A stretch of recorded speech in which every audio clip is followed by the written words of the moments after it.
اعوذ باللہ من الشیطان الرجیم بسم اللہ الرحمن الرحیم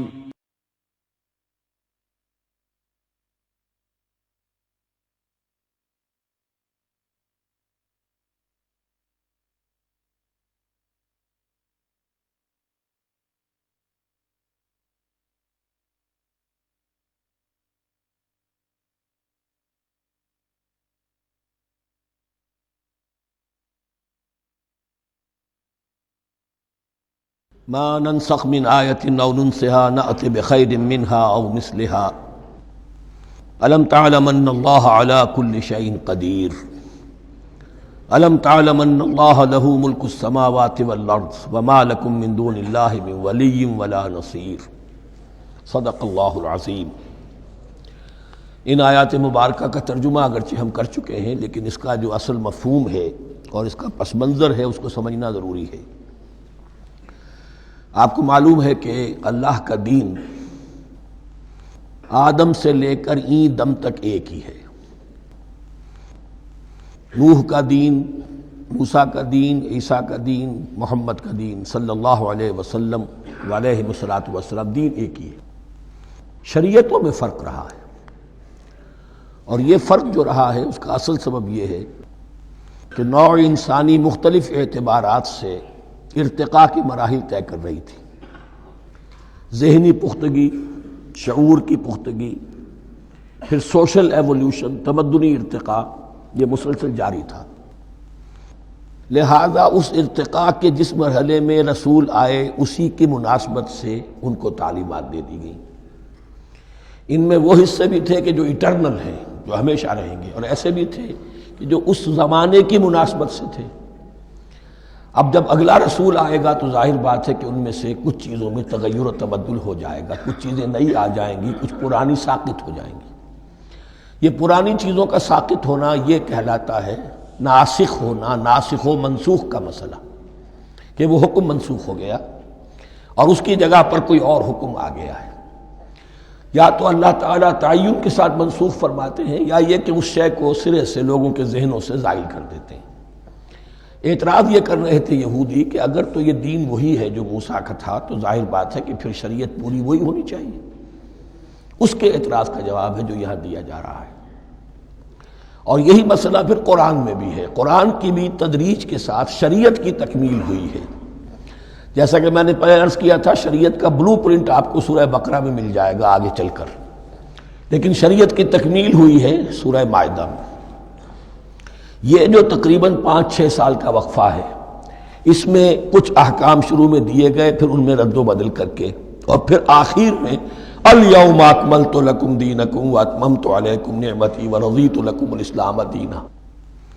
تو یہ ناسخ و منسوخ کا مسئلہ صرف سابقہ شریعتوں اور شریعت محمدی میں نہیں ہے صلی اللہ علیہ وسلم، بلکہ خود شریعت محمدی میں بھی زمانی اعتبار سے ارتقاء ہوا ہے۔ کہ پہلے شراب کے بارے میں حکم دیا گیا کہ اس کی مضرت زیادہ ہے، گناہ کا پہلو زیادہ ہے، کچھ فائدے بھی ہیں، بس۔ اس کے بعد آیا اگر شراب کے نشے میں ہو تو نماز مت پڑھو، نماز کے قریب مت جاؤ۔ پورے مائدہ میں آخری حکم آ گیا، حل انتم منتہون، اب باز آتے ہو کہ نہیں آتے، حرام کر دیا گیا۔ تو یہ تدریجاً ہوا ہے۔ تو ناسخ و منسوخ قرآن میں بھی ہے، اور ناسخ و منسوخ قرآن اور تورات کے مابین بھی ہے۔ تو ہم نہیں منسوخ کرتے کوئی آیت یا بھلوا دیتے ہیں اس کو، نأت بخیر منہا، ہم اس سے بھی بہتر لے آتے ہیں، او مثلہا، یا اس جیسی ہی۔ الم تعلم ان اللہ علی کل شیء قدیر، اب یہ کہ یہ تو اللہ کی اتھارٹی ہے، مالک الملک وہ ہے، دین اس کا ہے، اس میں وہ جس طریقے سے چاہے کسی چیز کے اندر تبدیلی پیدا کر دے۔ الم تعلم ان اللہ لہ ملک السماوات والارض ما لکم من دون اللہ من ولی ولا نصیر ام تریدون ان تسألوا رسولکم کما سئل موسیٰ من قبل، کیا تم یہ چاہتے ہو کہ سوال کرو یا مطالبہ کرو اپنے رسول سے بھی اسی طرح کے جس طرح کی باتیں کی گئی تھی موسیٰ سے پہلے؟ مثلا ہم دیکھ چکے ہیں کہ ان سے کہا گیا کہ ہم نہیں مانیں گے جب تک کہ اللہ کو دیکھ نہ لے عیاناً، یا اسی طرح کے اور مطالبے جو حضرت موسیٰ علیہ السلام سے کیے جاتے تھے۔ یہاں مسلمانوں کو سکھایا جا رہا ہے کہ اس روش سے باز آؤ ایسی بات تمہارے اندر پیدا نہیں ہونی چاہیے۔ وَمَن يَتَبَدَّلِ الْكُفْرَ بِالْإِيمَانِ فَقَدْ ضَلَّ سَوَاءَ السَّبِيلِ۔ ظاہر بات ہے ایسی حرکتیں بھی اب مسلمانوں میں سے بھی جو منافقین ان میں شامل تھے وہی کر رہے ہوں گے۔ اس لیے فرمایا کہ جو کوئی ایمان کو ہاتھ سے دے کر کفر کو لے لے گا، یعنی منافق چونکہ دو طرفہ ہوتا ہے، اب اس کا بھی امکان ہوتا ہے کوئی یکسو ہو جائے کفر کی طرف، اور اس کا بھی امکان ہوتا ہے کہ بالآخر یکسو ہو جائے ایمان کی طرف۔ مذبذبین بین ذالک کی کیفیت میں جو مبتلا ہے، اس کے دو یہ امکانات ہیں۔ تو جو کفر کی طرف جا کر مستقل طور پر راغب ہو گیا اس کا ذکر ہے۔ وَمَن يَتَبَدَّلِ الْكُفْرَ بِالْإِيمَانِ فَقَدْ ضَلَّ سَوَاءَ السَّبِيلِ، تو وہ تو سیدھی راہ سے بھٹک گیا۔ وَدَّ كَثِيرٌ مِّنْ أَهْلِ الْكِتَابِ لَوْ يَرُدُّونَكُم مِّن بَعْدِ إِيمَانِكُمْ كُفَّارًا۔ اہل کتاب میں سے بہت سے لوگ ہیں جو چاہتے ہیں کہ کسی طرح لوٹا کر لے جائیں تمہیں تمہارے ایمان کے بعد پھر کفار بنا دیں۔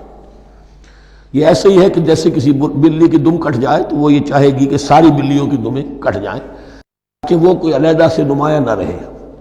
تو وہ چاہتے تھے کہ یہ چیزیں جو ہیں ان کو واپس لے آیا جائے، اہل ایمان کو بھی کفر میں لے آیا جائے۔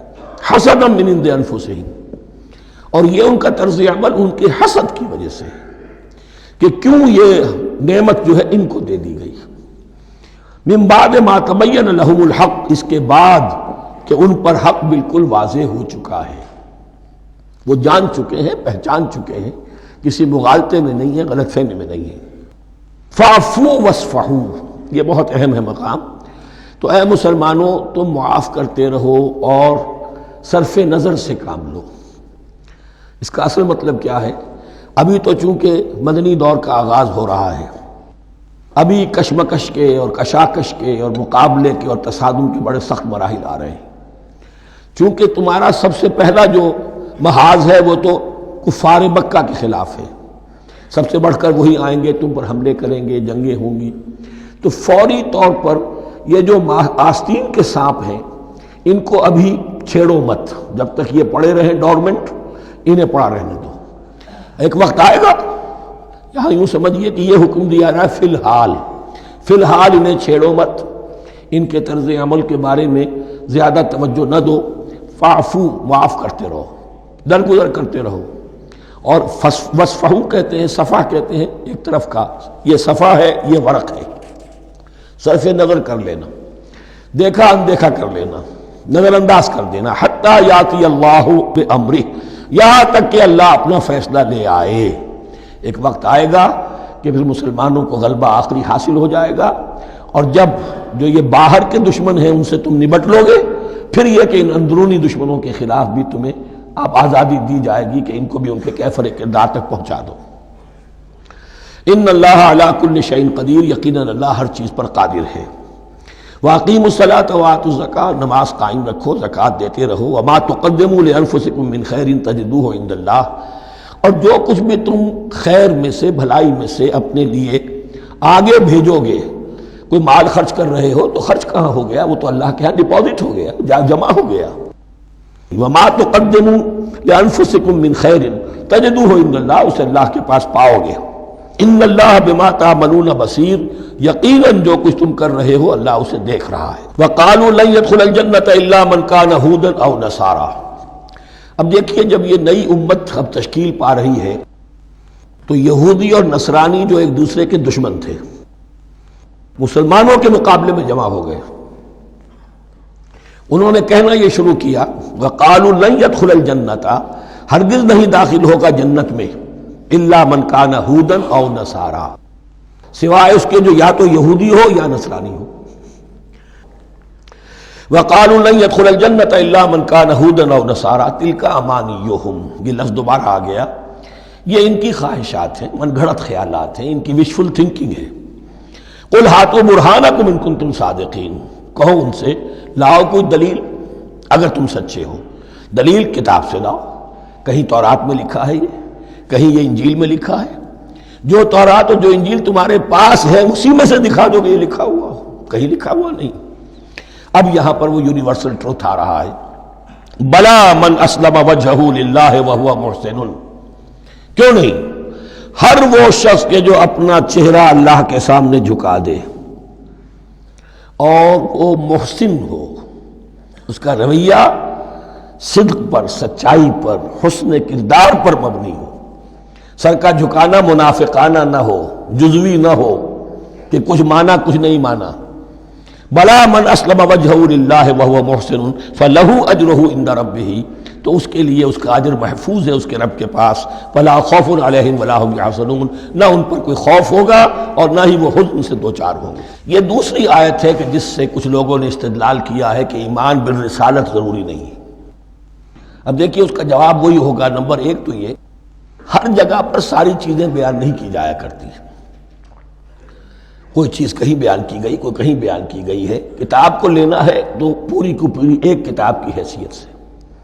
دوسرا یہ کہ یہ سارا سلسلہ کرام جو ہے، جو دو بریکٹس کے مابین آ رہا ہے، اس میں پہلے سے ہے وَآمِنُوا بِمَا أَنزَلْتُ مُصَدِّقًا لِمَا مَعَكُمْ وَلَا تَكُونُوا أَوَّلَ كَافِرٍ بِهِ، تو وہ تو ضرب کھا رہی ہے اس پورے کے پورے مضامین کے سلسلے سے جو ان دو بریکٹوں کے درمیان آ رہا ہے۔ اب دیکھیے، ایک طرف تو ان کا کہنا یہ تھا کہ جنت میں داخل نہیں ہوگا مگر وہی جو یہودی ہو یا نصرانی ہو۔ اب عمل کیا ہے؟ وَقَالَتِ الْيَهُودُ لَيْسَتِ النَّصَارَىٰ عَلَىٰ شَيْءٍ، یہودی کہتے ہیں نصارہ کی کوئی حیثیت نہیں، کوئی بنیاد نہیں، کوئی جڑ نہیں۔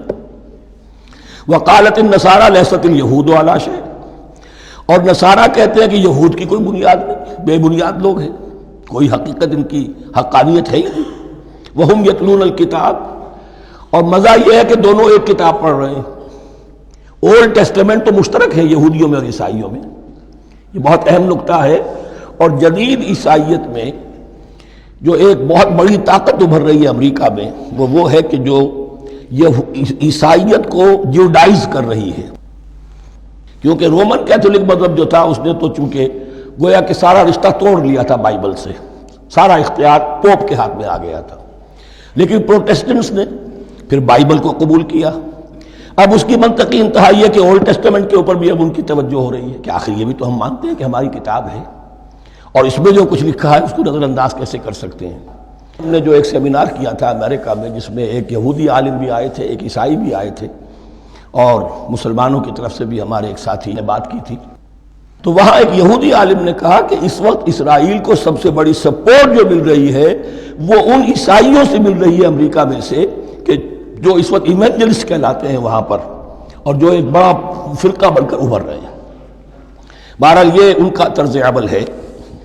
وَهُمْ يَتْلُونَ الْكِتَابَ، اور وہ دونوں کے دونوں کتاب کے پڑھنے والے ہیں۔ كَذَلِكَ قَالَ الَّذِينَ لَا يَعْلَمُونَ مِثْلَ قَوْلِهِمْ، اسی طرح کہا تھا ان لوگوں نے کہ جو کچھ بھی نہیں جانتے انہی کی سی بات کہی تھی، یعنی یہ اشارہ ہے مشرکین مکہ کی طرف۔ فَاللَّهُ يَحْكُمُ بَيْنَهُمْ يَوْمَ الْقِيَامَةِ فِيمَا كَانُوا فِيهِ يَخْتَلِفُونَ، تو اللہ تعالیٰ فیصلہ کر دے گا ان کے مابین قیامت کے دن ان تمام باتوں کا جن میں کہ یہ اختلاف کر رہے تھے۔ وَمَنْ أَظْلَمُ مِمَّنْ مَنَعَ مَسَاجِدَ اللَّهِ أَنْ يُذْكَرَ فِيهَا اسْمُهُ وَسَعَىٰ فِي خَرَابِهَا۔ اب دیکھیے یہاں جو بقیہ یہ آیات آ رہی ہیں، اگرچہ خطاب تو ہے وہ بریکٹس کے مابین، خطاب میں بنی اسرائیل، لیکن اب یہاں کچھ ریفرنسز اہل مکہ کی طرف شروع ہو گئے ہیں، اور اس کے بعد سے حضرت ابراہیم کا تذکرہ آئے گا، پھر تحویل قبلہ کا ذکر آئے گا۔ تحویل قبلہ میں ظاہر بات ہے کہ وہ قبلہ جو ہے وہ مشرکین مکہ کے قبضے میں تھا اس وقت، اس حوالے سے ریلیونٹ کچھ مضامین جو ہیں اس کی تمہید باندھی جا رہی ہے۔ یہ ساری تمہید ہے جو آگے آنے والا مضمون ہے تحویل قبلہ، جو علامت تھی اس بات کی کہ اب وہ سابقہ امت مسلمہ معزول کر دی گئی اور نئی امت محمد صلی اللہ علیہ وسلم اس مقام پر نصب کر دی گئی، انسٹال کر دی گئی۔ اس کے حوالے سے جو مسئلے اٹھیں گے، اسی لیے قال الذین لا یعلمون مثل قولہم، میں نے عرض کیا کہ یہ مشرکین مکہ کی طرف اشارہ ہے۔ ومن اظلم ممن منع مساجد اللہ یذکر فیہا اسمہ، اس سے بڑھ کر ظالم کون ہوگا جو اللہ تعالیٰ کی مسجدوں سے لوگوں کو روکے کہ وہ اس میں اس کا نام لے سکے۔ چونکہ مشرکین مکہ نے مسلمانوں کو محروم کر دیا تھا حرم سے، اب وہاں جانے کی ان کو اجازت نہیں تھی۔ سن 6 میں حضور گئے بھی ہیں، تب بھی یہ کہ صلح حدیبیہ ہو گئی، واپس آنا پڑا، عمرہ کرنے کی اجازت نہیں ملی۔ سن 7 میں پھر ہوا ہے، تو یہ 7 برس بہت شاہ گزرے ہیں محمد الرسول اللہ صلی اللہ علیہ وسلم اور اہل ایمان پر۔ اب یہاں ذکر ہو رہا ہے ان کا، قریش کا۔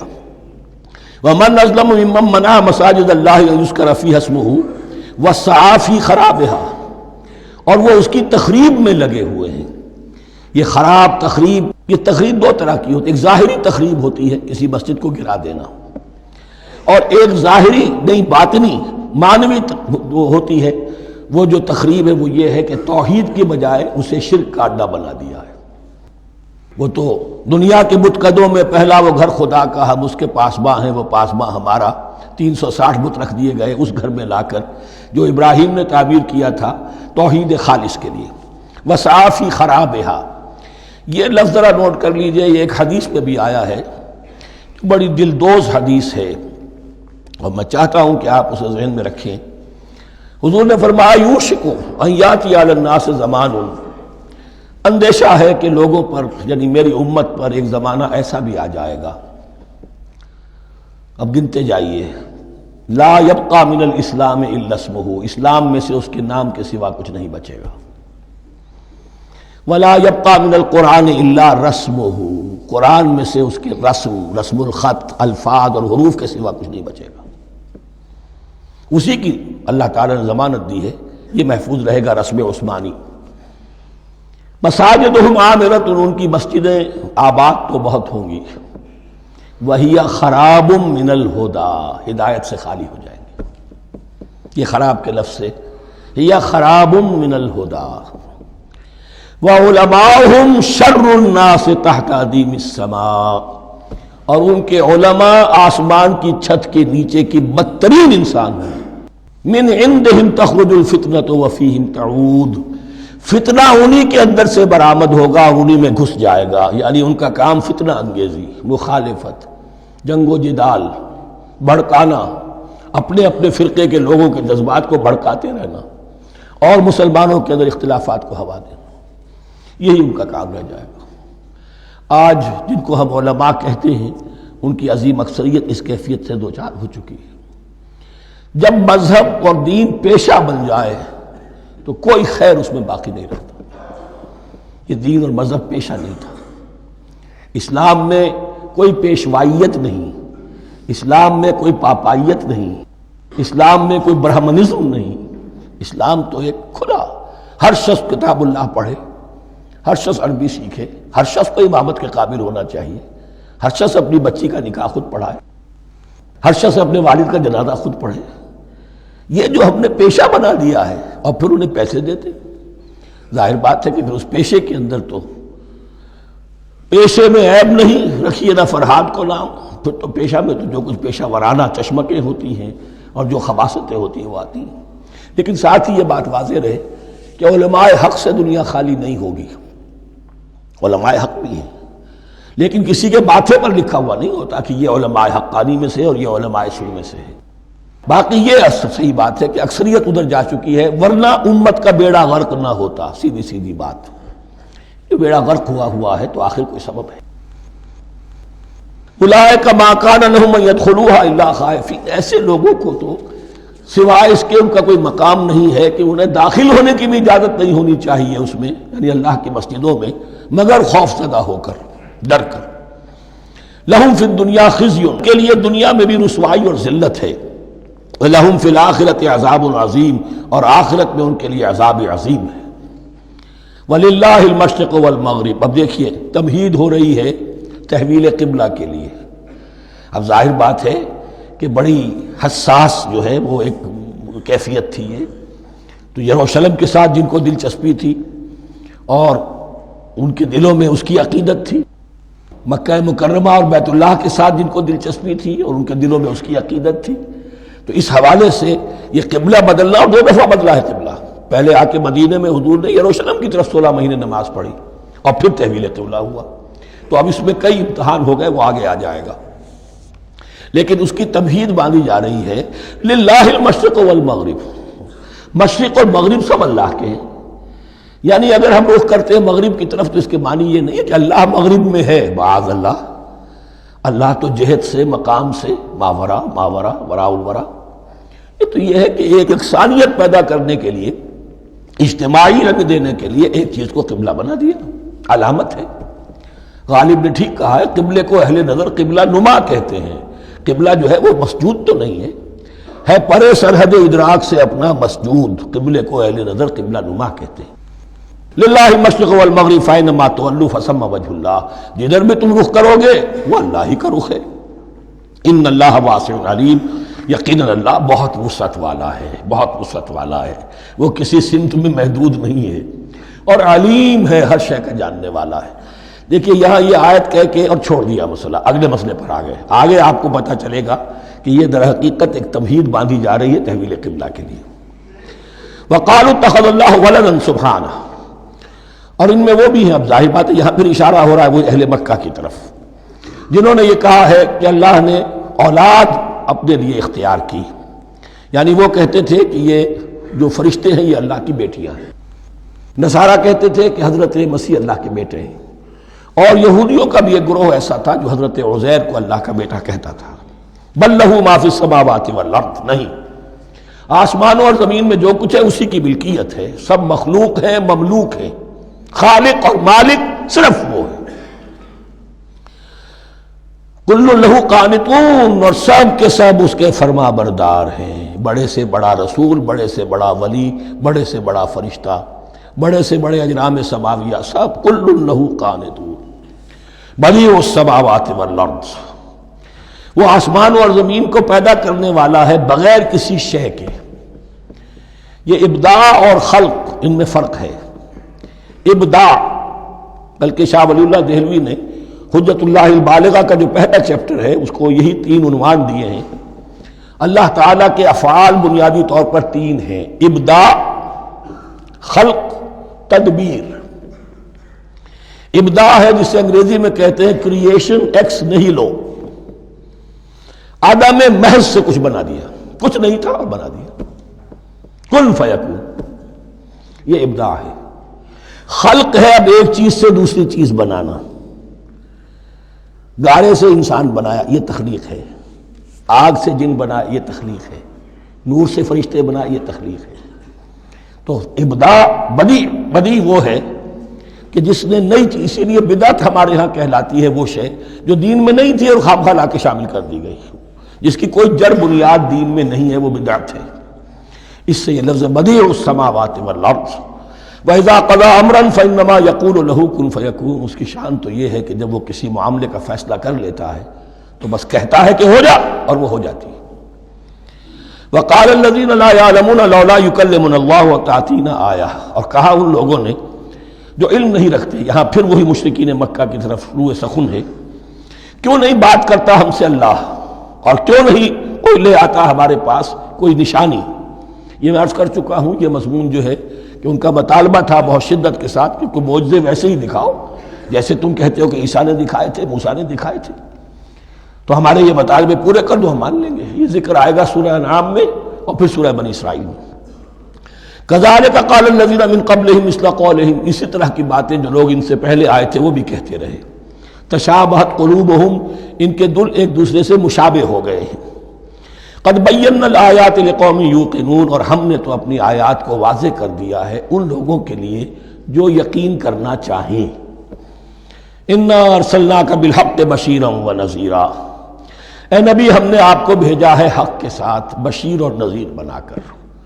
بنیادی حیثیت آپ کی یہ ہے کہ آپ اہل حق کو بشارت دیں، فراح و ریحان و جنت نعیم، فسلام لک من اصحاب الیمین، یہ بشارت دیجئے۔ اور جو غلط راستے پر جائیں، کفر کریں، منافقت میں مبتلا ہوں، ملحد ہوں اور بدعملی کریں، ان کو آپ خبردار کر دیجئے کہ جہنم ان کے لیے تیار کر دی گئی ہے۔ آپ کا کام دعوت ہے، ابلاغ ہے، تبلیغ ہے، نصیحت ہے۔ وَلَا تُسْأَلُ عَنْ أَصْحَابِ الْجَحِيمِ، آپ سے سوال نہیں کیا جائے گا جہنمیوں کے بارے میں کہ اے محمد یہ کیوں جہنم میں پہنچ گئے، ہم نے تمہیں بھیجا تھا، تمہارے ہوتے ہوئے یہ جہنمی کیوں ہو گئے؟ نہیں، یہ آپ کی ذمہ داری نہیں ہے۔ کون جنت میں جانا چاہتا ہے، کون جہنم میں جانا چاہتا ہے، یہ آدمی کا اپنا فیصلہ ہے۔ آپ کا کام ہے کہ حق کو واضح کر دیں، ہاں وضاحت میں کمی نہ رہ جائے، حق واضح ہو جائے، کوئی اشتباہ نہ ہو، بالکل مبرہن ہو جائے، واضح ہو جائے، بس یہ ذمہ داری آپ کی ہے، اس سے زیادہ نہیں۔ یہ مسئولیت جو ہوتی ہے، انسان اگر اپنی اصل مسئولیت سے زیادہ ذمہ داری اپنے سر پر ڈال لے تو اس سے بھی بہت بڑی بڑی گمراہیاں پیدا ہوتی ہیں، اور اس کا جو تذکرہ ہو رہا ہے بڑی گمراہی تو معاذ اللہ وہ تو ہمارے حوالے سے ہوتی ہے۔ ہمارے ہاں کی بہت سی جماعتیں جو ہیں اسی طرح کی غلطیوں کی وجہ سے وہ غلط راستوں پر پڑ گئی، پوری تحریکیں برباد ہو گئی۔ لیکن یہاں بھی حضور کا معاملہ کیا ہو رہا تھا کہ حضور چاہتے تھے کہ کسی طرح یہ علماء یہود ایمان لے آئے۔ بہرحال حضور کے دل میں رغبت، آخر مکے میں آپ تھے تو دعائیں مانگتے تھے، اے اللہ عمرو ابن ہشام اور عمر ابن خطاب میں سے کسی ایک کو تو میری جھولی میں ڈال دے۔ تو اسی طرح کی دعا آپ نے کی ہوگی۔ فرمایا وَلَن تَرْضَىٰ عَنْكَ الْيَهُودُ وَلَا النَّصَارَىٰ حَتَّىٰ تَتَّبِعَ مِلَّتَهُمْ۔ اے نبی کسی مغالطے میں نہ رہیے، ہرگز راضی نہیں ہوں گے آپ سے نہ یہ یہودی اور نہ نصرانی، جب تک کہ آپ پیروی نہ کریں ان کی ملت کی۔ لہذا امید منقطع کر لیجیے، اس لیے کہ زیادہ امید ہو تو مایوسی ہو جاتی ہے۔ اقبال نے بہت خوب کہا ہے بندہ مومن کے بارے میں، جس کی امیدیں قلیل، جس کے مقاصد جلیل۔ مقصد اونچا لیکن امید قلیل رکھیے، اللہ چاہے گا تو ہو جائے گا، نہیں چاہے گا تو میرا کام تو اپنی حد تک اپنا فرض ادا کر دینا ہے۔ اس سے زیادہ کی جو ہے خواہش اپنے دل میں پالیں گے، کسی اجلت پسندی میں گرفتار ہو جائیں گے، کہیں دائیں بائیں ہک اور کرک کے ذریعے سے کہیں پہنچنے کی کوشش کریں گے اور اپنے آپ کو بھی برباد کر دیں گے۔ لن ترضى عنك اليهود ولا النصارى حتى تتبع ملتهم قل ان هدى الله هو الهدى، کہہ دیجئے دیکھو ہدایت تو ہے اللہ کی ہدایت۔ وَلَئِنِ اتَّبَعْتَ أَهْوَاءَهُمْ، اور نبی آپ بھی کان کھول کر سن لیں، اگر آپ نے ان کی خواہشات کی پیروی کی، یہاں ہم جوڑ دیں گے الفاظ بالفرض بفرض محال، اگر آپ نے ان کی خواہشات کی پیروی کی کہ کچھ چلو لے دو کر معاملہ کر لو، کچھ ان کی بات مانو، کچھ اپنی بات منوا لو۔ یہ مکے میں بھی قریش کی طرف سے بھی آیا تھا کہ کچھ اپنی بات منوا لیجئے، کچھ ہماری مانی، کمپرومائز کیجئے۔ اب ظاہر بات ہے کہ یہاں اب یہود کے ساتھ یہی معاملہ ہے۔ وَلَئِنِ اتَّبَعْتَ أَهْوَاءَهُمْ بَعْدَ الَّذِي جَاءَكَ مِنَ الْعِلْمِ مَا لَكَ مِنَ اللَّهِ مِنْ وَلِيٍّ وَلَا نَصِيرٍ، اور اگر بفرض محال آپ نے پیروی کی ان کی خواہشات کی، اس کے بعد کہ آپ کے پاس علم آ چکا، تو نہیں ہوگا کوئی بھی اللہ کے مقابلے میں آپ کے لیے کوئی مددگار یا حمایتی۔ معاذ اللہ، حق کی تلوار بڑی ننگی ہے، اور یہاں اللہ کا عدل یہ فرد سے فرد تک بدلتا نہیں ہے، نہ امت سے امت کی طرف بدلے گا، قوم اور کسی اور قوم سے ایک معاملہ، کسی دوسری قوم سے کوئی اور معاملہ نہیں۔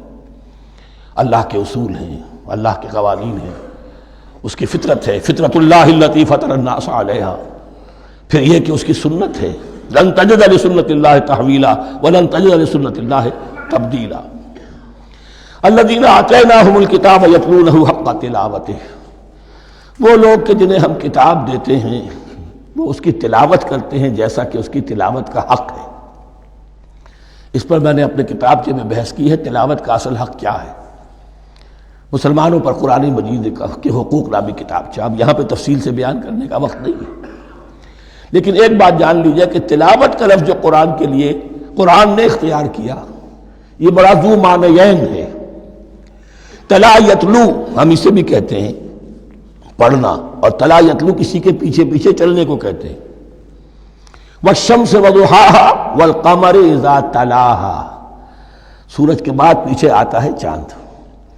تو یتلو کے معنی کیا ہے؟ when you are reading the book you are following the text۔ بعض لوگوں کو دیکھا ہوگا انگلی ان کی چلتی ہے ساتھ ساتھ، وہ بیچارے جو زیادہ ماہر نہیں ہیں تو تاکہ نگاہ ادھر سے ادھر نہ ہو جائے، ایک سطر سے دوسری سطر پر نہ پہنچ جائے، انگلی بھی ساتھ ساتھ پھیرتے ہیں، تو فالوئنگ دی ٹیکسٹ۔ لیکن اس تلاوت کا اصل حق کیا ہوگا؟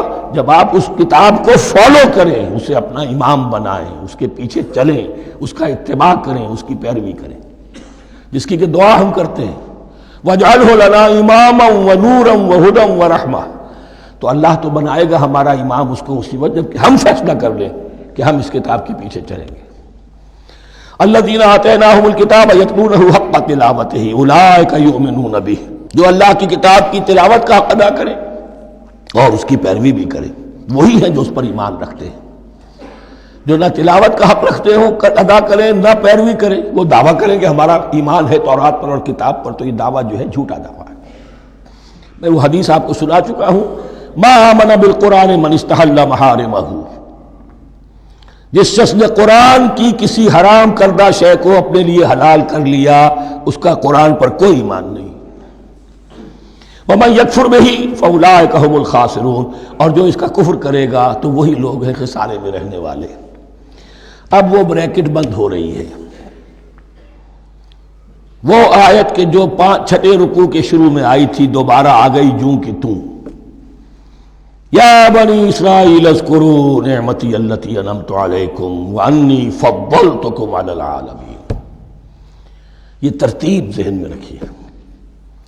اور دوسری آیت بھی جو کہ تو صرف یہ ہے کہ ترتیب تھوڑی سی بدلی ہے، بریکٹ یوں بناتے ہیں تو اس کی چونچ ادھر ہوتی ہے تو اس کی چونچ ادھر ہوتی ہے، تو اسی طریقے سے ذہن میں رکھیے کہ دوسری آیت کی ترتیب تھوڑی سی بدل دی ہے، درمیانی، اور وہ بھی درمیان میں چونچ والا معاملہ جو ہوتا ہے۔ وَاتَّقُوا يَوْمًا لَا تَجْزِي نَفْسٌ عَن نَفْسٍ شَيْئًا، یہ تو جو کہ تو وہی ہے، ڈرو اس دن سے جس دن کوئی جان کسی دوسری جان کے کام نہ آ سکے گی۔ وَلَا يُقْبَلُ مِنْهَا عَدْلٌ، وہاں کیا تھا وَلَا يُقْبَلُ مِنْهَا شَفَاعَةٌ، یہاں کیا آیا وَلَا يُقْبَلُ مِنْهَا عَدْلٌ، نہ اس سے کوئی فدیہ قبول کیا جائے گا۔ وَلَا تَنفَعُهَا شَفَاعَةٌ، یہ شفاعت بعد میں لے آئے، عدل پہلے لے آئے، وہاں شفاعت پہلے ہے عدل بعد میں، بس یہ تبدیلی ہے۔ وَلَا هُمْ يُنصَرُونَ، اور یہ پھر جو کا تو وہی جو پہلی آیت میں تھا، جو چھٹے رکوع کی دوسری آیت ختم ہوئی، نہیں انہیں کوئی مدد مل سکے گی۔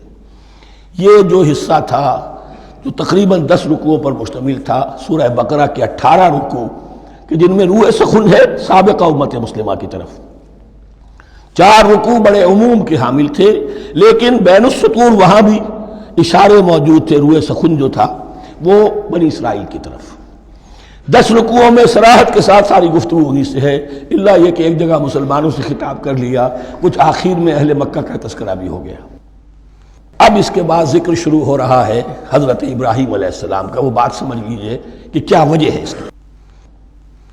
دیکھیے حضرت ابراہیم کی نسل کی یہ 2 شاخیں چلی، ویسے تو 3 ہیں، عام طور پر لوگوں کے علم میں ہے کہ 2 بیویاں تھیں، حضرت ہاجرہ سے حضرت اسماعیل پیدا ہوئے، بڑے تھے، حضرت سارہ سے حضرت اسحاق، ان کے بیٹے یعقوب، یعقوب کے 12 بیٹے بنی اسرائیل۔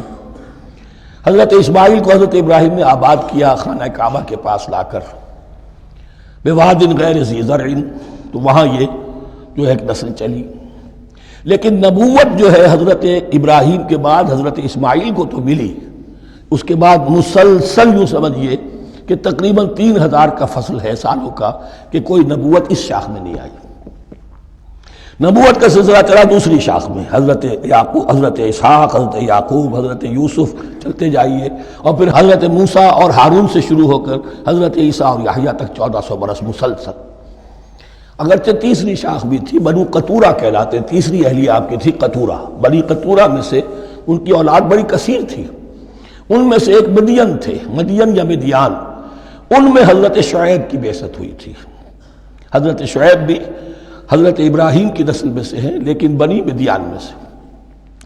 بہرحال اب چونکہ حضور کی بعثت ہوئی بنی اسماعیل میں، ادھر بنی اسرائیل ہیں جن سے یہ خطاب ہو رہا ہے سابقہ امت مسلمہ، اور اب یہ امامت الناس منتقل ہونے والی ہے بنی اسرائیل سے بنی اسماعیل کو۔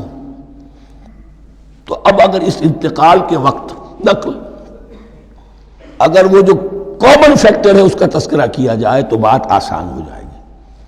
ابراہیم ہی تو جد امجد ہے نا تمہارے، تم یعقوب کی اولاد ہو ٹھیک ہے، لیکن یعقوب کس کے بیٹے تھے؟ اسحاق کس کے بیٹے تھے؟ ابراہیم کے۔ تو یہ دوسری نسل بھی تو ابراہیم ہی کی ہے۔ اس حوالے سے ان کے لیے سہل بنایا جا رہا ہے کہ بات کو سمجھو، یہ صرف یہ ہے کہ 2 پیڑھی اوپر جا کر مل گئے اور اللہ خیر سلا، اور حضرت ابراہیم نے خانہ کعبہ کی تعمیر کی اور اسے اب مرکز بنانا ہے اہل توحید کا، لہذا یہ ساری گفتگو اب شروع ہو رہی ہے۔ 4 رکوع اب وہ ہیں 15ویں سے شروع ہو کر 18ویں تک جن کا اصل مضمون ہے تحویل قبلہ۔ وَإِذِ ابْتَلَىٰ إِبْرَاهِيمَ رَبُّهُ بِكَلِمَاتٍ فَأَتَمَّهُنَّ، اور ذرا یاد کرو جب ابراہیم کو آزمایا اس کے رب نے بہت سی باتوں میں۔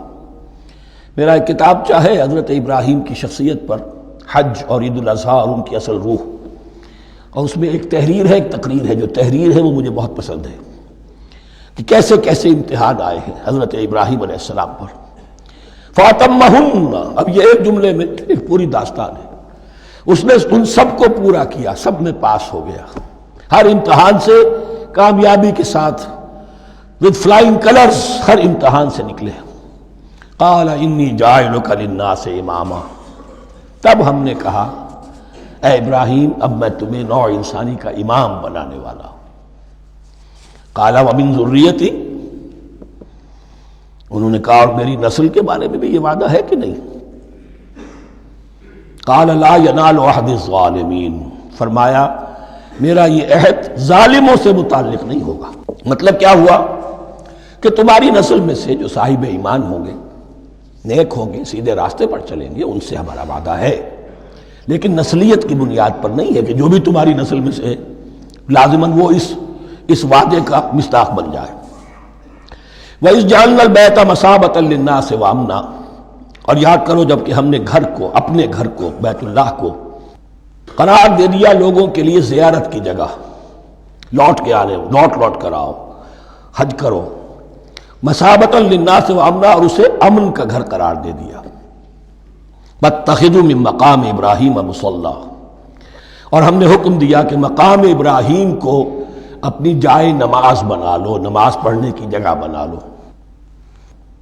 آج کل تو بعض علماء نے یہ کہا ہے کہ مقام ابراہیم سے مراد کوئی خاص پتھر نہیں ہے، بلکہ اصل میں وہ تو پوری جگہ جو تھی وہ مقام ابراہیم، حضرت ابراہیم وہاں آباد ہوئے تھے. لیکن صحیح بات وہی ہے جو ہمارے سلف سے چلی آ رہی ہے، روایات پختہ ہیں اس کے بارے میں کہ یہ جس طریقے سے حجر اسود جنت سے آیا ہے، ایسے ہی یہ بھی ایک پتھر تھا کہ جو جنت سے لایا گیا حضرت ابراہیم کے لیے جب وہ تعمیر کر رہے تھے. کوئی اور ذرائع تو ابھی تھے ہی نہیں، اس کے اوپر وہ کھڑے ہوتے تھے اور یہ پتھر ہی اونچا ہوتا جاتا تھا خود. اب جیسے جیسے تعمیر اوپر جا رہی ہے تو اس کے لیے یہ پتھر اونچا ہوتا تھا. وہ پتھر ہے جو مقام ابراہیم اب بھی محفوظ ہے، اور وہاں پر پھر طواف کر کے کعبے کا مکمل، پھر اس کے آس پاس جو ہے 2 رکعت جو ہے وہ ادا کی جاتی ہے نماز. وَعَهِدْنَا إِلَىٰ إِبْرَاهِيمَ وَإِسْمَاعِيلَ أَن طَهِّرَا بَيْتِيَ لِلطَّائِفِينَ وَالْعَاكِفِينَ وَالرُّكَّعِ السُّجُودِ، اور ہم نے عہد لے لیا تھا ابراہیم اور اسماعیل سے کہ تم دونوں ہمارے اس گھر کو، بیتیا میرے اس گھر کو پاک رکھو. اب یہ تطہیر بھی دونوں طرح کی ہوگی، ظاہری صفائی بھی ہو، گند نہ ہو، تاکہ زائر آئیں تو ان کے دلوں میں جو کدورت پیدا نہ ہو، کوفت نہ ہو، کھلی فضا ہو، صاف رکھو. اور تطہیر باطنی، وہاں توحید کا چرچا ہو، کوئی اور کفر اور شرک جو ہے وہ نہ آنے پائے.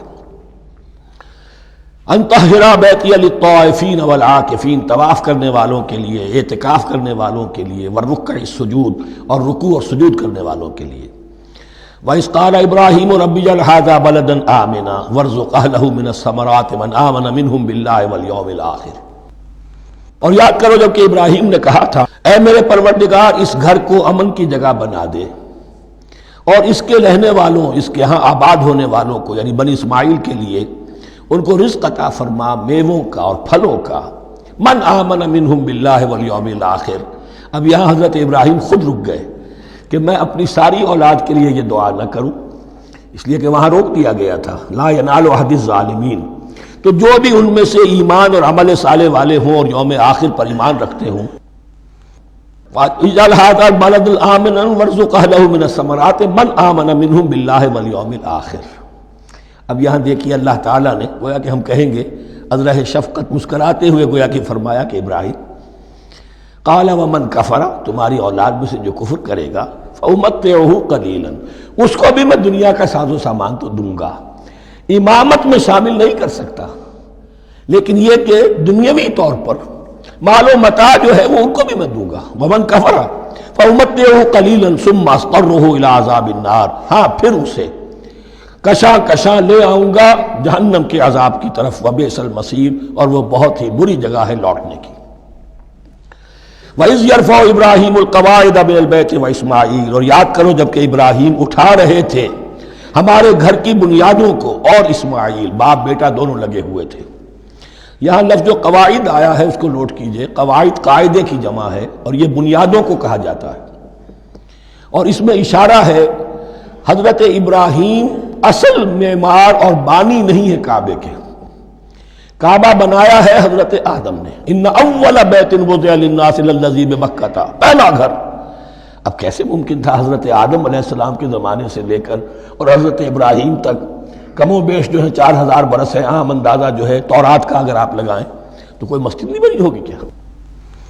یہ پہلا گھر ہے، پہلا وہ گھر خدا کا. تو اس کی بنیادیں رہ گئی تھیں، باقی وہ امتداد زمانہ سے، اور چونکہ یہ سیلاب کا راستہ تھا، سیلاب کی وجہ سے وہ سب جو ہے دیواریں بہہ گئی تھی، صرف بنیادیں تھیں. ان بنیادوں کو پھر وَإِذْ بَوَّأْنَا لِإِبْرَاهِيمَ مَكَانَ الْبَيْتِ، یہ سورہ حج میں جا کر مضمون تفصیل سے آئے گا. اب میں آئے گا کہتا ہوں، آ چکا ہے حقیقت کے اعتبار سے، اس لیے کہ یہ ساری مکی صورتیں ہیں جو نازل ہو چکی ہیں سورہ بقرہ سے بہت پہلے. تو جب وہ ان بنیادوں کو اٹھا رہے تھے تو دعائیں مانگ رہے تھے. ربنا تقبل منا انک انت السمیع العلیم، اے رب ہماری اس کوشش کو، ہماری اس مشقت کو، محنت کو قبول فرما. باہر گھر بنا رہے ہیں، پتھر اٹھا اٹھا کر لا رہے ہیں. حضرت اسماعیل کی عمر اس وقت لگ بھگ 13 برس ہے، ہاتھ بٹا رہے ہیں. ربنا تقبل منا انک انت السمیع العلیم، اے رب ہماری اس کوشش کو شرف قبول عطا فرما. یقیناً تو سب کچھ سننے والا اور جاننے والا ہے. ربنا وجعلنا مسلمین لک، اور اے رب ہمیں اپنا فرما بردار بنائے رکھ. نوٹ کیجئے، ابراہیم کہہ رہے ہیں. تو میں اور آپ اگر مطمئن ہو جائیں کہ میری موت لازماً حق پر ہوگی تو بہت بڑا دھوکہ ہے. ڈرتے رہنا چاہیے، اللہ کی پناہ طلب کرتے رہنا چاہیے. ربنا وجعلنا مسلمین لک، اے اللہ ہم دونوں کو اپنا فرما بردار بنائے رکھ. ومن ذریتنا امۃ مسلمۃ لک، اور ہم دونوں کی نسل میں سے اٹھائیو برپا کی جو ایک امت جو تیری فرما بردار امت ہو.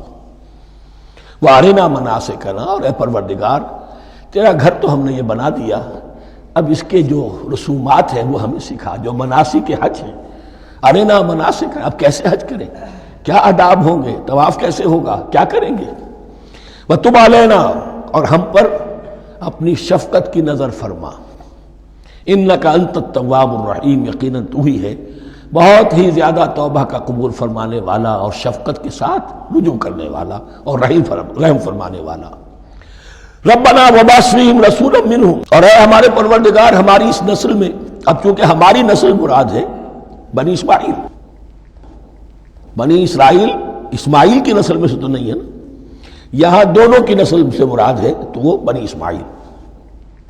ہماری اس نسل میں اٹھائی ہو ایک رسول انہی میں سے، باہر کا نہ ہو، کوئی مغایرت کا اجنبیت کا پردہ حائل نہ ہو. وہ کیا کرے، یتلو علیہم آیاتک، تیری آیات ان کو پڑھ کر سنائے. وَيُعَلِّمُهُمُ الْكِتَابَ وَالْحِکْمَةَ، اور صرف سنائے نہیں، تعلیم دے انہیں کتاب اور حکمت کی. صرف سنا دینا تو بہت آسان کام ہے، سکھانا، تعلیم دینا، دلوں میں بٹھانا، اور حکمت. وَيُزَكِّيهِمْ، اور ان کو پاک کرے، ان کا تزکیہ کرے، ان کے دلوں میں تیری محبت اور آخرت کی طلب کے سوا کوئی طلب باقی نہ رہنے دے. انک انت العزیز الحکیم، یقیناً پروردگار تو ہی ہے زبردست اور کمال حکمت والا. وَمَن يَرْغَبُ عَن مِّلَّةِ إِبْرَاهِيمَ إِلَّا مَن سَفِهَ نَفْسَهُ، اور ایسا شخص کون سا ہوگا جو ابراہیم کے طریقے سے منہ موڑے.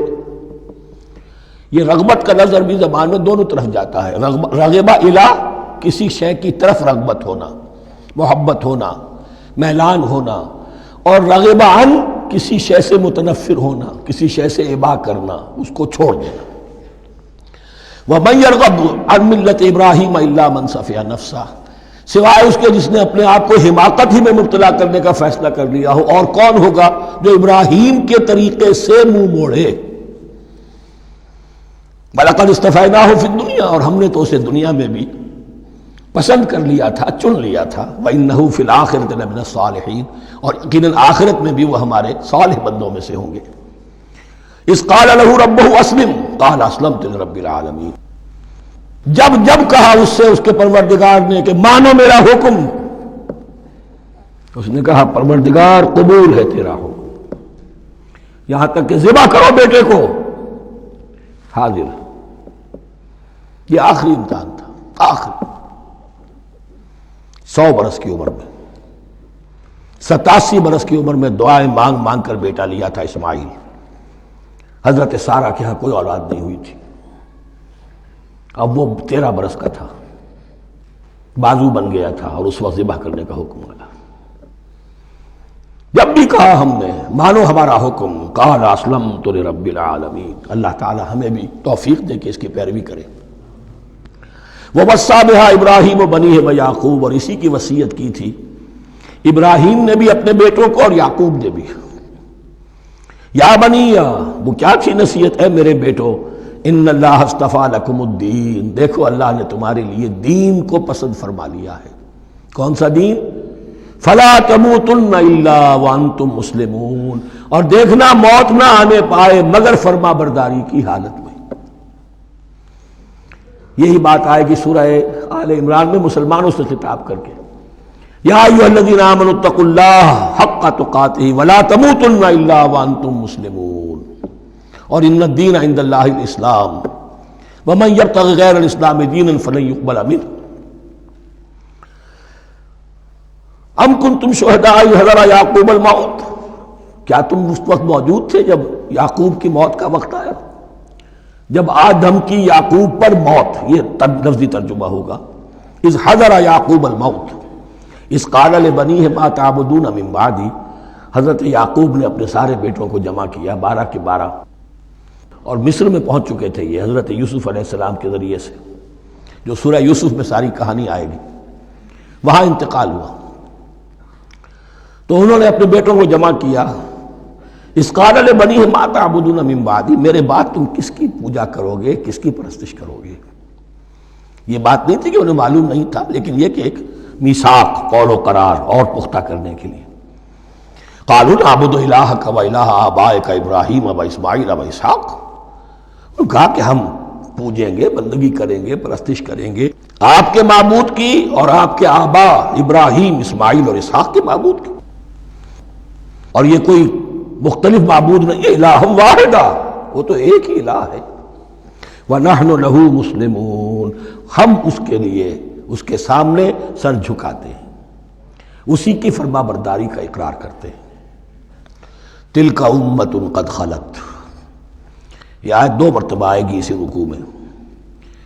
یہ ایک گروہ تھا انسانوں کا جو گزر گیا، ابراہیم، اسماعیل، اسحاق، یعقوب، ان کی اولاد، قد خلت، وہ گزر گئے۔ لہا ما کسبت ولکم ما کسبتم، ان کے لیے تھا جو انہوں نے کمایا اور تمہارے لیے ہوگا جو تم کماؤ گے۔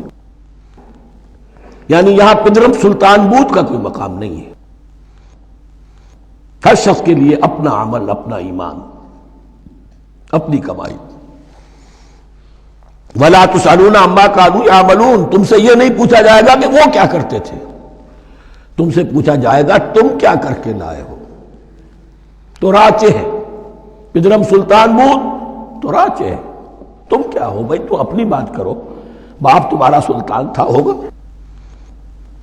وَقَالُوا كُونُوا هُودًا أَوْ نَصَارَىٰ تَهْتَدُوا، لیکن اس پس منظر میں اب ان کی خباثت کو نمایاں کیا جا رہا ہے کہ یہ تو تھی وصیت ابراہیم کی اور یعقوب کی، اور اس وقت کے یہود و نصارہ کا کیا رویہ ہے؟ قالوا كونوا هودا او نصارى تهتدوا، وہی متحدہ محاذ حضور کے خلاف۔ یا تو یہودی، انہوں نے کہا کہ یا یہودی ہو جاؤ یا نصرانی تو ہدایت پر ہو جاؤ گے۔ قل بل ملت ابراہیم حنیفا، کہہ دیجئے نہیں، بل نتبع، ہم تو نتبع یہاں پر محذوف مانیے، بل نتبع ملت ابراہیم حنیفا، نہیں، ہم تو پیروی کریں گے ابراہیم کے طریقے کی، بالکل یکسو ہو کر۔ وما کان من المشرکین، اور وہ مشرکوں میں سے نہیں تھے۔ قولوا آمنا باللہ، اب یہاں مسلمانوں کو حکم دیا جا رہا ہے، دیکھو تم ان کے جو کچھ وہ کہتے ہیں اس کے جواب میں تم یہ کہو، قولوا کہو آمنا باللہ، ہم ایمان رکھتے ہیں اللہ پر، وما انزل الینا، اور جو کچھ نازل کیا گیا ہماری جانب، وما انزل الی ابراہیم و اسماعیل و اسحاق و یعقوب، اور جو کچھ نازل کیا گیا ابراہیم اور اسماعیل اور اسحاق اور یعقوب کی طرف، والاسباط، اور ان کی اولاد کی طرف، وما اوتی موسیٰ و عیسیٰ، اور جو کچھ دیا گیا موسیٰ کو اور عیسیٰ کو، وما اوتی النبیون من ربہم، اور جو کچھ دیا گیا تمام نبیوں کو ان کے رب کی طرف سے، لا نفرق بین احد منہم، ہم ان میں سے کسی کے مابین تفریق نہیں کرتے، ہم سب کو مانتے ہیں۔ دیکھیے ایک ہے تفضیل، کسی کو ایک کو زیادہ افضل سمجھنا دوسرے سے، یہ اور بات ہے، وہ تو سورہ آل عمران میں آئے گا تلک الرسل فضلنا بعضهم علی بعض۔ تفریق یہ کہ ایک کو مانے ایک کو نہ مانے، ان رسولوں میں سے ایک کا انکار سب کا انکار، لا نفرق بین احد منہم ونحن له مسلمون، اور ہم نے تو اسی کی فرما برداری کا قلادہ اپنی گردن میں ڈال دیا ہے۔ فَإِنْ آمَنُوا بِمِثْلِ مَا آمَنْتُمْ، پھر اے مسلمانوں اگر یہ بھی ایمان لائے یہود اور نصارہ بالکل اسی طرح جیسے تم ایمان لائے ہو، نو کمپرومائز، ٹھیک ٹھیک وہی دین اختیار کریں، وہی راستہ جو کہ محمد کے ذریعے سے تمہیں دیا گیا صلی اللہ علیہ وسلم، فَإِنْ آمَنُوا بِمِثْلِ مَا آمَنْتُمْ بِهِ فَقَدْ اهْتَدَوْا، تب وہ ہدایت پر ہوں گے۔ وَإِنْ تَوَلَّوْا، اور اگر وہ پیٹھ موڑ لیں، فَإِنَّمَا هُمْ فِي شِقَاقٍ، تو اس کے معنی یہ ہیں کہ وہ زدم زدہ میں اور دشمنی کے اندر وہ مبتلا ہو چکے ہیں۔ فَسَيَكْفِيكَهُمُ اللَّهُ، تو اے نبی آپ کے لیے ان کے مقابلے میں اللہ کافی رہے گا، آپ فکر نہ کریں، آپ کسی کمپرومائز کی دعوت کی طرف توجہ ہی نہ دیں، کچھ دو کا معاملہ سوچیں بھی نہ، ان کی مخالفتوں سے آپ مرعوب نہ ہوں، ان کی دھمکیوں کا کوئی اثر نہ لیں۔ فَسَيَكْفِيكَهُمُ اللَّهُ، اللہ کافی رہے گا آپ کے لیے ان سب کے مقابلے میں۔ وَهُوَ السَّمِيعُ الْعَلِيمُ، اور یقیناً وہ سب کچھ سننے والا اور جاننے والا ہے۔ ایسا نہیں ہے کہ اسے معلوم نہ ہو کہ آپ اس وقت کن حالات میں ہیں، کیسی مشکلات میں ہیں، کس طرح کی نازک صورتحال دن بدن جو ہے شکل بدل رہی ہے، لیکن آپ قائم رہیں۔ یہ ہے جگہ جہاں پر خون پڑا ہوا ہے، اس نسخے میں جو حضرت عثمان تلاوت فرما رہے تھے، اور اس وقت باغیوں نے انہیں شہید کیا ہے۔ ان کی زوجہ محترمہ نائلہ، انہوں نے بچانا چاہا ہے تو ان کی انگلیاں کٹ گئیں، اور خون جو ہے وہ فَسَيَكْفِيكَهُمُ اللَّهُ، ان الفاظ پر وہ خون پڑا ہے، وہ دھبا اب بھی موجود ہے۔ وَهُوَ السَّمِيعُ الْعَلِيمُ، اور وہ سب کچھ سننے والا اور جاننے والا ہے۔ صبغۃ اللہ، کیا معنی؟ یہاں پر بھی ایک آپ کو محذوف ماننا ہوگا، اخترنا صبغۃ اللہ، ہم نے تو اختیار کر لیا ہے اللہ کے رنگ کو۔ وَمَنْ أَحْسَنُ مِنَ اللَّهِ صِبْغَةً وَنَحْنُ لَهُ عَابِدُونَ، اور اللہ سے بہتر رنگ کس کا ہوگا، اور ہم تو بس اسی کی بندگی، اسی کی پرستش کرنے والے ہیں۔ قُلْ أَتُحَاجُّونَنَا فِي اللَّهِ وَهُوَ رَبُّنَا وَرَبُّكُمْ، اے نبی ان سے کہیے کہ کیا تم ہم سے محاجہ کر رہے ہو، حجت بازی کر رہے ہو، جھگڑ رہے ہو، دلیل بازی کر رہے ہو اللہ کے بارے میں؟ وَهُوَ رَبُّنَا وَرَبُّكُمْ، وہ تو ہمارا رب بھی ہے تمہارا رب بھی ہے، رب تو ایک ہے، رب بھی ایک، اس کا دین بھی ایک، ہاں شریعتوں میں فرق ہوا ہے۔ قُلْ أَتُحَاجُّونَنَا فِي اللَّهِ وَهُوَ رَبُّنَا وَرَبُّكُمْ وَلَنَا أَعْمَالُنَا وَلَكُمْ أَعْمَالُكُمْ، رب تو ہمارا بھی وہ تمہارا بھی وہ، البتہ ہمارے لیے ہوں گے ہمارے عمل، تمہارے لیے ہوں گے تمہارے عمل۔ وَنَحْنُ لَهُ مُخْلِصُونَ، اور ہم تو اس کے لیے اپنے آپ کو خالص کر لینے والے ہیں۔ یہ ذرا 3 الفاظ یہاں پہ نوٹ کر لیجئے، یہ میرے اور آپ کے لیے لمحہ فکریہ ہیں۔ نحن لہو مسلمون، 136ویں آیت اس پر ختم ہوئی، ہم اس کے سامنے سر تسلیم خم کرتے ہیں، ان میں سے تو ہم بھی شامل ہیں۔ نحن لہو عابدون، آیت نمبر 138، ہم اس کی بندگی کرنے والے ہیں، اسی کی بندگی کرنے والے ہیں۔ تو صرف اسلام نہیں، عبادت اور ٹوٹل عبادت، ٹوٹل بندگی، پوری زندگی میں اس کے ہر حکم کی پیروی اور اطاعت۔ اس سے آگے بات آئی وَنَحْنُ لَهُ مُخْلِصُونَ، یہ عبادت اخلاص کے ساتھ نہیں ہے تو منافقت ہے۔ اس عبادت سے کوئی دنیا کی منفعت پیش نظر نہ ہو، سوداگری نہیں، یہ عبادت خدا کی ہے۔ دنیا بنانا، دنیا کمانا، دین کو ذریعہ بنانا، اس سے بڑی اور اس سے گری ہوئی کوئی حرکت نہیں۔ اخلاص. حضور نے فرمایا من صلی یرائی فقط اشرکا ومن صام یرائی فقط اشرکا ومن تصدق یرائی فقط اشرکا. جس نے نماز پڑھی دکھاوے کے لیے اس نے شرک کیا، جس نے روزہ رکھا دکھاوے کے لیے اس نے شرک کیا، اور جس نے صدقہ خیرات دیا دکھاوے کے لیے اس نے شرک کیا. وَنَحْنُ لَهُ مُخْلِصُونَ نَحْنُ لَهُ مُسْلِمُونَ نَحْنُ لَهُ عَابِدُونَ نَحْنُ لَهُ مُخْلِصُونَ. اللهم ربنا اجعلنا منهم اللهم ربنا اجعلنا منهم. ام تقولون ان ابراہیم واسماعیل واسحاق ویعقوب والاسباط كانوا هودا او نصارا. کیا تمہارا کہنا یہ ہے کہ ابراہیم اور اسماعیل اور اسحاق اور یعقوب اور ان کی اولاد یہودی تھے یا نصرانی تھے؟ تم جو کہتے ہو کہ یا یہودی ہو جاؤ یا نصرانی تب ہدایت پاؤ گے، تو ابراہیم یہودی تھے یا نصرانی؟ اور اسحاق اور یعقوب اور یوسف اور موسیٰ اور عیسیٰ یہ کون تھے؟ یہی بات آج مسلمانوں کو سوچنی چاہیے. محمد الرسول اللہ اور ان کے اصحاب دیوبندی تھے یا بریلوی تھے یا اہل حدیث تھے یا شیعہ تھے یا سنی تھے؟ ان تقسیموں سے اوپر ہونے کی ضرورت ہے. اللہ کے ساتھ اخلاص کا تقاضا یہ ہے، ٹھیک ہے ایک فقہی مسلک کے اعتبار سے ایک شخص کسی مسلک کی پیروی کر رہا ہے، لیکن اپنے آپ کو اس سے آئیڈینٹیفائی کرانا اور اس مسلک کو مقدم رکھنا دین پر، اور اس مسلک ہی کے لیے محنت اور مشقت اور بھاگ دوڑ تبلیغ ہو رہی ہے اسی کی، یہ چیز بالکل اس اصل حقیقت کے خلاف ہے کہ جو اللہ کے دین نے ہمیں سکھائی. ام تقولون ان ابراہیم واسماعیل واسحاق ویعقوب والاسباط كانوا هودا او نصارا قل انتم اعلم ام اللہ. کہیے ان سے کہ تم زیادہ جانتے ہو یا اللہ زیادہ جانتا ہے. ومن اظلم ممن كتم شہادۃ عنده من اللہ. کان کھول کر سن لو، اس سے بڑھ کر ظالم کون ہوگا جس نے اللہ کی ایک گواہی جو اس کے پاس تھی اسے چھپا لیا. تمہارے پاس گواہیاں ہیں، علماء یہود جانتے تھے یہ اللہ کے رسول ہیں جن کے ہم منتظر تھے، اس گواہی کو چھپائے بیٹھے.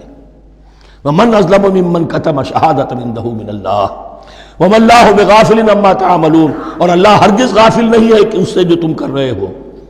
تلک امۃ قد خلت. یہ گروہ مقدس جماعت تھی یہ جس کے یہ گلے سرسبد تھے، یہ گزر گئے. لہا ما کسبت ولکم ما کسبتم. جو کمائی انہوں نے کی، جو عمل انہوں نے کمائے وہ ان کے لیے، تمہارے لیے نہیں. تمہارے لیے وہ ہوگا جو تم کماؤ گے. ولا تسألون عما كانوا يعملون.